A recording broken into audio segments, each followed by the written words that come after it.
Now we can move on the problems about resistivity depends on temperature and resistance depends on temperature formula. First question, at room temperature 27.0 degrees Celsius, the resistance of a heating element is 100 ohm. What is the temperature of the element if the resistance is found to be 117 ohm, given that the temperature coefficient of the material of a resistor is 1.70 into 10 power minus 4 per degree Celsius. Given ಏನೇನು ಕೊಟ್ಟಿದ್ದಾರೆ question ಇನ್ನೊಂದ್ಸಲಿ ಓದ್ಕೊಂಡು given ಬರ್ಕೊಂಡಿದ್ದೀನಿ ನಾನು. At room temperature 27 degree Celsius, room temperature T0 ಅಂತ ಬರ್ಕೊಂಡಿದ್ದೀನಿ ನಾನು, 27 degree Celsius ಅಂತ. The resistance of heating element is 100 ohm. 100 ohm ಯಾವಾಗ T0 27 ಡಿಗ್ರಿ ಸೆಲ್ಸಿಯಸ್ ಇದ್ದಾಗ ಅಲ್ಲಿರುವಂತಹ ರೆಸಿಸ್ಟೆನ್ಸ್ ನಾನು R0 ಅಂತ ತಗೊಂಡಿದ್ದೀನಿ, that is 100 ohm. What is the temperature of the element if the resistance is found to be 117 ohm? ಯಾವುದು temperature, ಆ temperature ನನಗೆ ಗೊತ್ತಿಲ್ಲ, ಟೆಂಪರೇಚರ್ ಫೈಂಡ್ ಔಟ್ ಮಾಡಬೇಕು.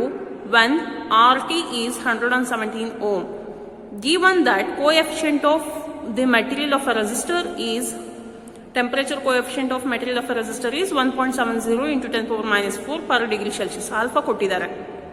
ನನಗೆ ಗೊತ್ತಿರೋ ಫಾರ್ಮುಲಾ ಏನು? RT equals R0 into 1 plus alpha T ಅಥವಾ alpha into delta T. delta T means change in temperature ಅಂತ ಹೇಳಿದ್ದೀನಿ. delta T ಗೆ T minus T0 ಅಂತ ಬರ್ಕೊಂಡಿದ್ದೀನಿ. ಈಗ ಇಲ್ಲಿರೋ R0 ನ ಇಲ್ಲಿಗೂ ಮಲ್ಟಿಪ್ಲೈ ಮಾಡಿದ್ದೀನಿ, ಇಲ್ಲಿಗೂ ಮಲ್ಟಿಪ್ಲೈ ಮಾಡಿದ್ದೀನಿ.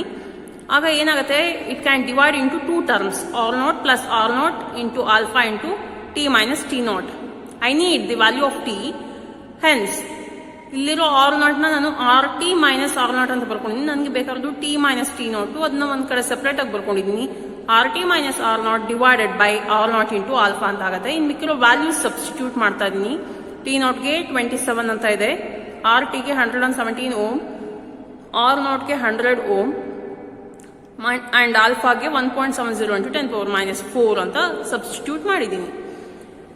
ಈಗ ಇಲ್ಲಿ T ಮೈನಸ್ 27 ಹಾಗೆ ಇದೆ, 117 ಮೈನಸ್ 100 ಅಂದ್ರೆ 17. ಇಲ್ಲಿ ನಾನು ಮಲ್ಟಿಪ್ಲೈ ಮಾಡ್ಕೊಂಡಿದ್ದೀನಿ. 1.70 ಇಂಟು 100 ನಾನು 170 ಅಂತ ಬರ್ಕೊಂಡು 17 10s 170. ಇಲ್ಲಿ ಡಿನಾಮಿನೇಟರ್ಲಿ 10 ಪವರ್ ಮೈನಸ್ 4 ಇದೆ. 10 ಇಂಟು 10 ಪವರ್ ಮೈನಸ್ 4 ಅಂದ್ರೆ if bases are same we will add powers ಅಂತ ಹೇಳ್ತೀವಿ. 10 ಪವರ್ 1 ಮೈನಸ್ 4 ಅಂತ ಹೇಳಿದ ತಕ್ಷಣ ಮೈನಸ್ 4 ಪ್ಲಸ್ 1 ಮೈನಸ್ 3 ಆಗುತ್ತೆ. ಹಾಗಾಗಿ 10 ಪವರ್ ಮೈನಸ್ 3 ಆಯಿತು. ಅದು ಡಿನಾಮಿನೇಟರ್ ಇದೆ, ನ್ಯೂಮರೇಟರ್ಗೆ ಕಳಿಸಿದ್ರೆ 10 ಪವರ್ ಮೈನಸ್ 3 ಇರೋದು 10 ಪವರ್ ಪ್ಲಸ್ 3 ಆಗುತ್ತೆ. 10 ಪವರ್ ಪ್ಲಸ್ 3ನ ನಾನು 1000 ಅಂತ ಸ್ಪ್ಲಿಟ್ ಮಾಡಿ ಬರ್ಕೊಂತ ಇದ್ದೀನಿ. ಇಲ್ಲಿರೋ 27 ಮೈನಸ್ 27 ರೈಟ್ ಸೈಡ್ ಕಳಿಸಿದ್ರೆ, ಲೆಫ್ಟ್ ಸೈಡ್ ಅಲ್ಲಿರೋದನ್ನ ರೈಟ್ ಸೈಡ್ ಕಳಿಸಿದ್ರೆ ಪ್ಲಸ್ 27 ಆಗುತ್ತೆ. T equals 1000 plus 27. We have to add 1000 plus 27. That will be T equals 1027 degree Celsius. This is first problem. Second problem, a silver wire has a resistance of 2.1 ohm at 27.5 degree Celsius and a resistance of 2.7 ohm at 100 degree Celsius. Determine the temperature coefficient of a resistivity of silver ಅಂತ ಇದೆ. ಇಲ್ಲೇನು silver wire ಇದೆ, 2.1 ohm ಇದೆ resistance, ಅದನ್ನ R0 ಅಂತ ತಗೊಂಡಿದ್ದೀನಿ. At 27.5 degree Celsius ಅಂತ ಇದೆ, T0 ಅಂತ ತಗೊಂಡಿದ್ದೀನಿ. Next at and resistance of 2.7 ohm, RT ಅನ್ನೋದು 2.7 ಓಮ್ ಇದೆ, T ಅನ್ನೋದು 100 ಡಿಗ್ರಿ ಸೆಲ್ಸಿಯಸ್ ಅಂತ ಕೊಟ್ಟಿದ್ದಾರೆ. Alpha temperature coefficient of resistivity or resistance find out ಮಾಡಬೇಕು ಸಿಲ್ವರ್ದು. ಸೇಮ್ ಫಾರ್ಮುಲಾ ಹಾಕೊಂಡಿದ್ದೀನಿ, ಬಟ್ ನನಗೆ ಬೇಕಾದ್ರು ಆಲ್ಫಾ. ನಾನು ಇಲ್ಲಿ ಈ ಫಾರ್ಮುಲಾಲಿ ನಾನು ಸಿಂಪ್ಲಿಫಿಕೇಶನ್ ಮಾಡಿದ್ದೀನಿ ಅಲ್ವಾ, ಅದೇ ರೀತಿ ಇಲ್ಲಿ ಆಲ್ಫಾಗೆ ನಾನು ಹಾಗೆ ಉಳಿಸ್ಕೊಬೇಕಾಗತ್ತೆ. Alpha equals RT minus R0 divided by R0 into T minus T0 ಅಂತ ಆಗುತ್ತೆ. ಈಗ ಆಲ್ಫಾ ಈಕ್ವಲ್ಸ್ 2.7 ಎಲ್ಲ ವ್ಯಾಲ್ಯೂ ಸಬ್ಸ್ಟಿಟ್ಯೂಟ್ ಮಾಡ್ತೀನಿ. RTಗೆ, R0ಗೆ ಮತ್ತೆ T ಮತ್ತೆ T0ಗೆ ಎಲ್ಲ ವ್ಯಾಲ್ಯೂ ಸಬ್ಸ್ಟಿಟ್ಯೂಟ್ ಮಾಡಿದ್ದೀನಿ. 2.7 ಮೈನಸ್ 2.1 ಅಂದ್ರೆ 0.6 ಆಗುತ್ತೆ. 100 ಮೈನಸ್ 27.5 ಅಂದ್ರೆ 72.5 ಆಗುತ್ತೆ. 2.1 ನ ಮಲ್ಟಿಪ್ಲೈ ಮಾಡಿದ್ರೆ ಎಲ್ಲ ಸಿಂಪ್ಲಿಫಿಕೇಶನ್ ಮಾಡಿದ್ರೆ ಇಲ್ಲಿ ನೀವು ಹೇಗೆ ಸಿಂಪ್ಲಿಫಿಕೇಶನ್ ಮಾಡಬೇಕು, ಕ್ಯಾಲ್ಸಿಯಸ್ 0.6 ಡಿವೈಡೆಡ್ ಬೈ 2.1 ಡಿವೈಡೆಡ್ ಬೈ 72.5 ಅಂತ ಮಾಡಿದ್ರೆ ಇಷ್ಟು ಬರುತ್ತೆ. ಅಥವಾ 0.6 ಹಾಗೆ ಬರ್ಕೊಂಡಿದ್ದೀರಾ ನ್ಯೂಮರೇಟರ್ಲಿ.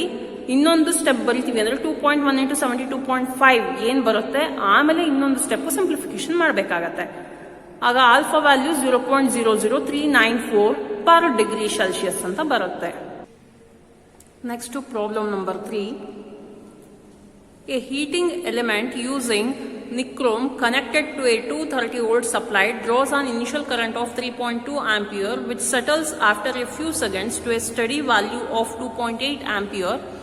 What is the steady temperature of the heating element if the room temperature is 27.0 degrees Celsius?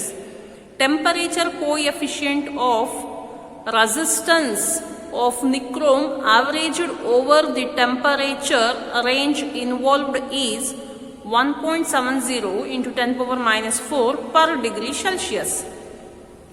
ಇಲ್ಲಿ ಏನೇನು ಕೊಟ್ಟಿದ್ದಾರೆ ಅದನ್ನೆಲ್ಲ ಗಿವನ್ ಅಲ್ಲಿ ಬರ್ಕೋಬೇಕು. A heating element using nichrome connected to a 230 volt supply, potential difference will be 230 volt, V equals ಅಂತ ಬರ್ಕೊಂಡಿದ್ದೀನಿ. Draws an initial current of 3.2 ampere. Current initial current ಕೊಟ್ಟಿದ್ದಾರೆ, I1 ಅಂತ representation ಮಾಡ್ಕೊಂತಾ ಇದ್ದೀನಿ. 3.2 ampere which settles after a few seconds to a steady value of 2.8 ampere. I2 value 2.8 ampere ಅಂತ ಬರ್ಕೊಂತಾ ಇದ್ದೀನಿ. What is the steady temperature of a heating element if the room temperature is 27 degrees Celsius? T not 27 degrees Celsius ಅಂತ ಕೊಟ್ಟಿದ್ದಾರೆ. Temperature coefficient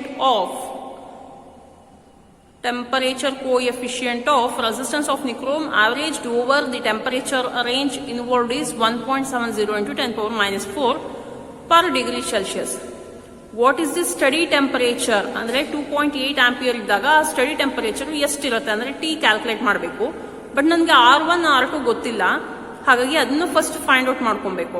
at room ಟೆಂಪರೇಚರ್ಲಿ ನನಗೆ Ohm's law ಪ್ರಕಾರ V equals I into R. Potential difference same ಇರುತ್ತೆ, current ಮಾತ್ರ ಬೇರೆ ಅಂದ್ರೆ resistance ಬೇರೆ ಆಗಿರುತ್ತೆ. V equals I1 R1 ಆಗಿರುತ್ತೆ. ನನಗೆ R1 ಬೇಕಂದ್ರೆ V divided by I1 ಆಗುತ್ತೆ.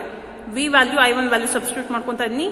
R1 ವ್ಯಾಲ್ಯೂ ಸಿಂಪ್ಲಿಫಿಕೇಶನ್ ಮಾಡಿದ್ರೆ 71.875 ಬಂದಿದೆ. ಯೂನಿಟ್ ಟು ರೆಸಿಸ್ಟೆನ್ಸ್ಗೆ ಓಮ್.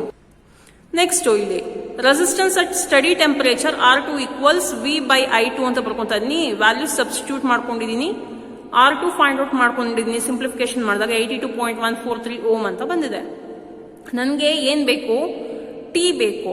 ನನಗೆ ಫಾರ್ಮುಲಾ R2 ಈಕ್ವಲ್ಸ್ ಅಂದ್ರೆ ನೀವು RT equals R0 into 1 plus alpha into delta T ಅಂತ ಏನ್ ಬರ್ಕೊಂತಿದ್ದೀರಾ, RT ಬದಲು R2 ಅಂತ ಬರ್ಕೊಂಡಿದ್ದೀನಿ, R0 ಬದಲು R1 ಅಂತ ಬರ್ಕೊಂಡಿದ್ದೀನಿ ಅಷ್ಟೇ.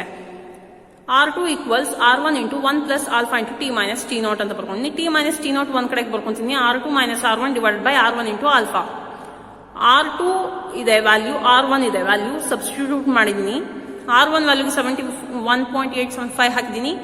R2 ವ್ಯಾಲ್ಯೂಗೆ 82.143 ಹಾಕಿದ್ದೀನಿ. ಆಲ್ಫಾ ವ್ಯಾಲ್ಯೂ ಗೊತ್ತಿದೆ 1.70 ಇಂಟು 10 ಪವರ್ ಮೈನಸ್ 4 ಅಂತ. ನಾನೇನ್ ಮಾಡ್ತೀನಿ, ನ್ಯೂಮರೇಟರ್ ಸೆಪರೇಟ್ ಆಗಿ ಸಿಂಪ್ಲಿಫಿಕೇಶನ್ ಮಾಡ್ಕೊಂಡಿನಿ, ಡಿನಾಮಿನೇಟರ್ ಸೆಪರೇಟ್ ಆಗಿ ಸಿಂಪ್ಲಿಫಿಕೇಶನ್ ಮಾಡ್ಕೊಂಡಿದ್ದೀನಿ. ಆಮೇಲೆ ಇದೆರಡನ್ನು ಡಿವೈಡ್ ಮಾಡ್ಕೊಂಡಿದ್ದೀನಿ. ಆಗ ಇಷ್ಟು ಬಂದಿದೆ ಆನ್ಸರ್ 0.084035 ಅಂತ ಬಂದಿದೆ. ಇಲ್ಲಿರೋ 10 ಪವರ್ ಮೈನಸ್ 4 ಡಿನಾಮಿನೇಟರ್ ಇರೋ 10 ಪವರ್ ಮೈನಸ್ 4 ನ್ಯೂಮರೇಟರ್ಗೆ ಹೋದ್ರೆ 10 ಪವರ್ ಪ್ಲಸ್ 4 ಆಗುತ್ತೆ. 10 ಪವರ್ ಪ್ಲಸ್ 4 ಮೀನ್ಸ್ 10,000. ಈಗ ಈ ವ್ಯಾಲ್ಯೂಗೆ ನಾನು 10,000 ನ ಮಲ್ಟಿಪ್ಲೈ ಮಾಡಿದ್ರೆ 840.35 ಅಂತ ಇದೆ. 840.35 ಅಂತ ಬಂದಿದೆ. LHS ಅಲ್ಲಿ ಏನಿದೆ, ಟಿ ಮೈನಸ್ 27 ಇದೆ. I need the value of T means T equals 840.35 plus 27 ಅಂತ ಆಗುತ್ತೆ. Hence the answer will be T equals 867.35 degree celsius. Thank you.